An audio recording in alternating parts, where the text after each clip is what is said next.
Vamos a hablar sobre el capítulo 6, que me preguntaste vos, Maxi, sobre la democracia que conduce al socialismo por la puerta de atrás, que la democracia es una estafa inmoral, que la democracia pasó de un sueño a ser un gran fracaso, ¿no?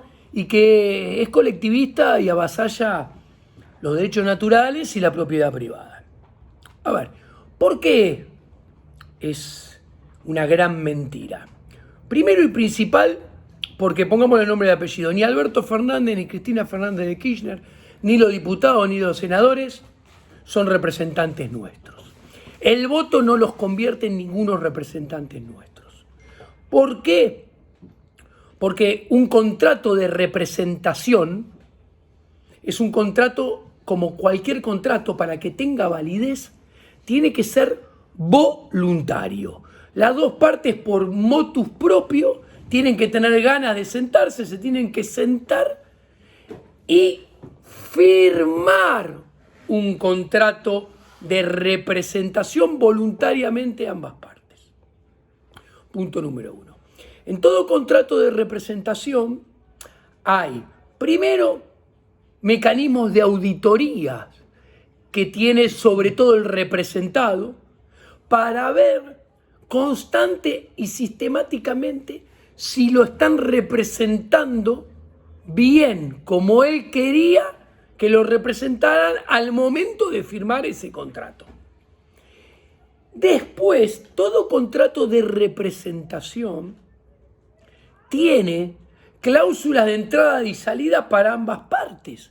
O sea, si el representado no se sienta más representado por lo que sea, o sea, ve que no están ejerciendo la representación que él voluntariamente concedió y firmó, tiene la potestad de salir y dar por terminado el contrato y que termine esa representación.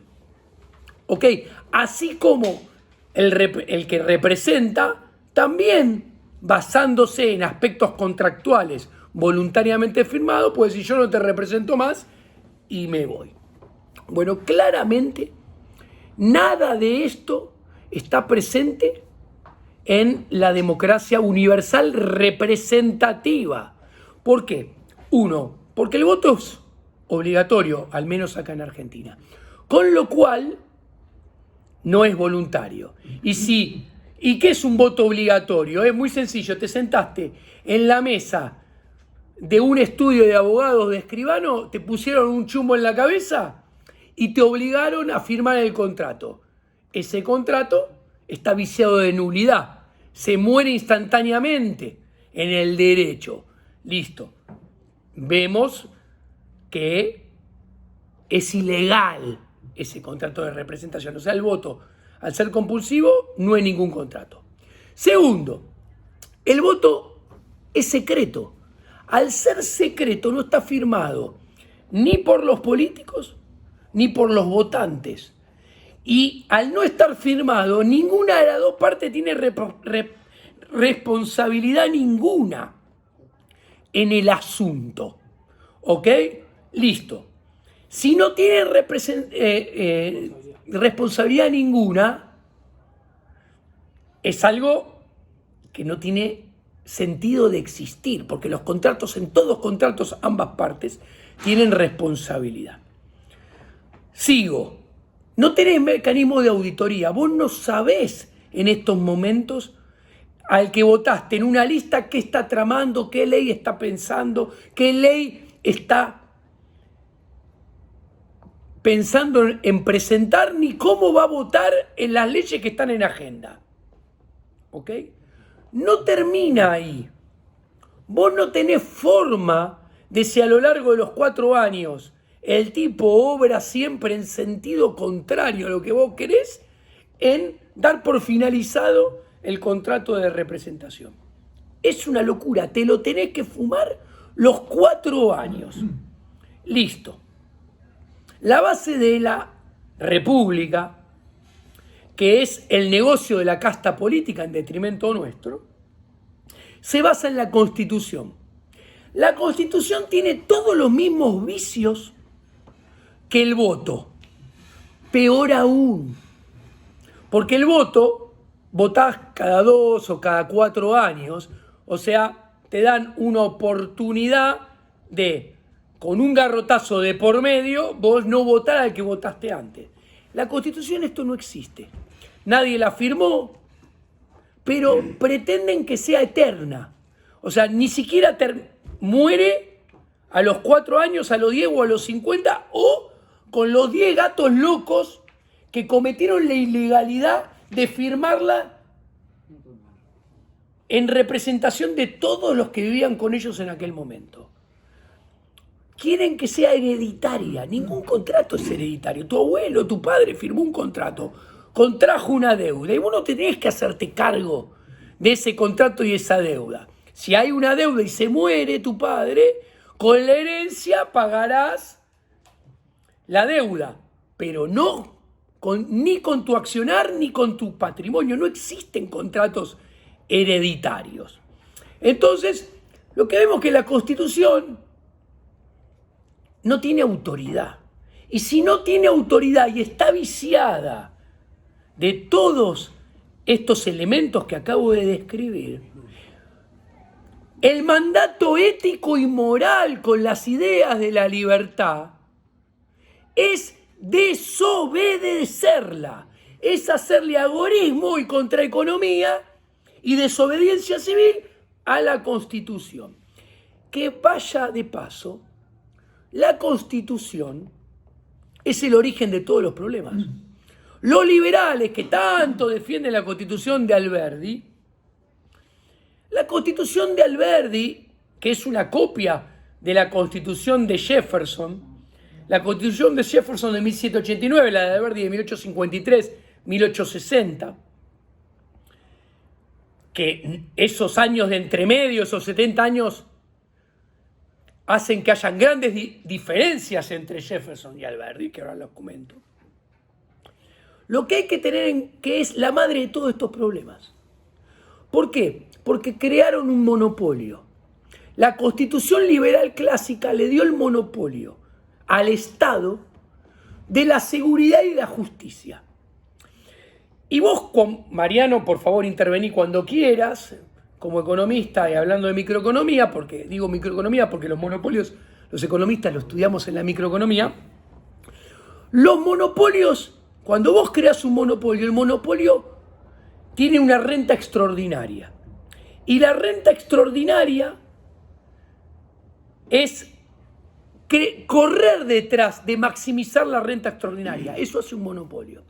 Y en el caso de la democracia, la renta extraordinaria es el gasto público, es la intervención estatal, es la presión tributaria, el impuesto inflacionario, el dinero fiat. Entonces, un monopolio está condenado, el monopolio del Estado, a crecer para obtener más gasto público, más intervención estatal, más impuesto inflacionario, más impuesto devaluatorio, más dinero fiat, más endeudamiento público. ¿Y qué sucede?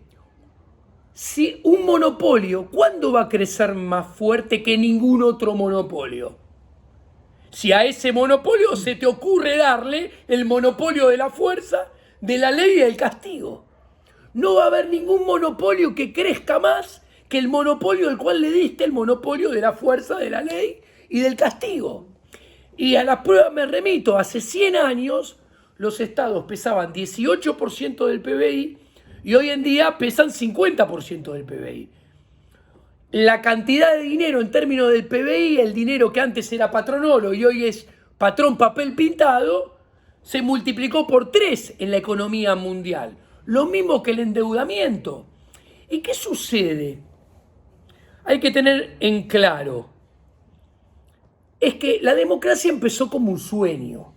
Thomas Paine, inglés, que vendió y perdió todas sus propiedades en pos de la Revolución Americana y fue condenado por la corona británica a la horca, luchó por la democracia, luchó contra las monarquías absolutistas. Cuando vio que la democracia americana, después de la Constitución de 1789, se empieza a degenerar Y Estados Unidos terminó no siendo concebido en libertad como era el plan, sino que terminó instaurando los vicios de la monarquía inglesa bajo la casta burócrata política americana acomodada, se fue a Francia y participa de la Revolución Francesa. ¿Qué pasó con Thomas Paine? Thomas Paine fue condenado a la guillotina en la Revolución Francesa y lo salvó de casualidad Godwin y se lo lleva a Inglaterra. ¿Qué quiero decir esto?